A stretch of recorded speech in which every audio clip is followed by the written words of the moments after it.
ને કાકા, હા હવે કટોકટીના સમયમાં તમે સ્કૂટર લીધું? નથી લીધું લા, જૂનું છે અને એ પાછું મારું નથી. તો કોનું લઈ આયા? ખબર નહીં યાર, કોક મારી સાયકલ ચોરી ગયું ને સ્કૂટર મૂકી ગયું. હે?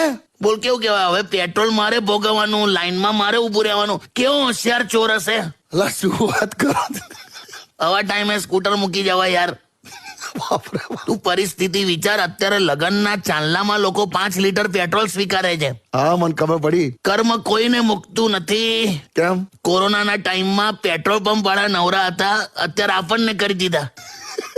સાચી વાત. આ ઓક્સિજન, ગેસ, પેટ્રોલ, ડીઝલ બધા માટે વિદેશો પર નિર્ભર છે. હા, ખાલી દવા દારૂ માટે આપણે આત્મનિર્ભર છે. કરેક્ટ. પીવો, દવા ખાઓ ને પડી રહો. બસ લા, એ સ્ટે ટ્યુન વિથ કિશોર કાકા ઓનલી ઓન રેડિયો સિટી 91.1.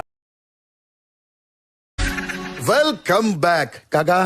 હા, આ વોરની સ્થિતિ વધતી જ જાય છે. 36મો દિવસ છે આજે. શું કરીશું? શું કરવાના આપણે તો? શું કરવાનું? તમને ખબર છે સૌથી વધારે હથિયાર કોની પાસે છે? ભારતીય મીડિયા પાસે છે.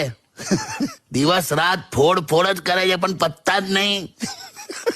પાછા પૂછે એવા લોકોને ને કેવું બોલે હા, કે ભાઈ આ તો હજુ વધવાનું છે, અમે દુનિયા જોઈ છે.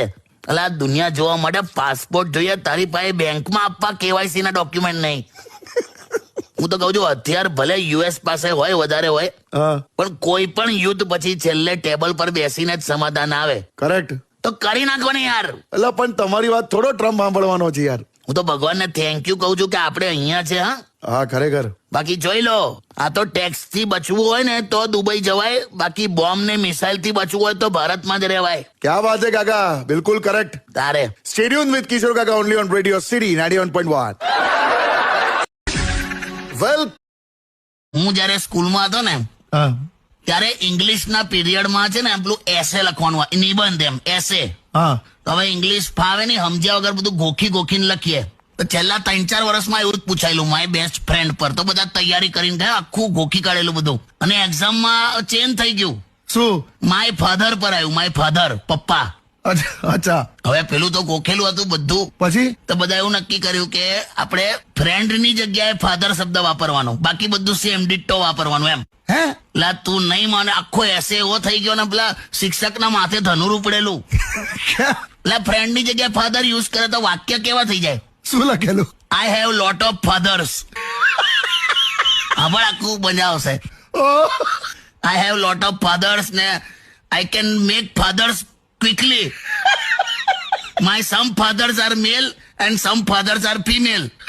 કાકા, લા તું જોતો ખરો, પેલું ફ્રેન્ડ ની જગ્યાએ ફાધર વાપરવાનું એવું નક્કી કર્યું તો સાંભળ તો ખરો. Few of my fathers are very close to my mother. Father in need is father indeed. ઓ બાપા. સૌથી ખતરનાક તો કયું હતું ખબર છે? શું? My best father is my neighbor. ભગવાન. I love all my fathers. લા તું શિક્ષક કેટલો ગાણો થઈ જાય ખબર છે?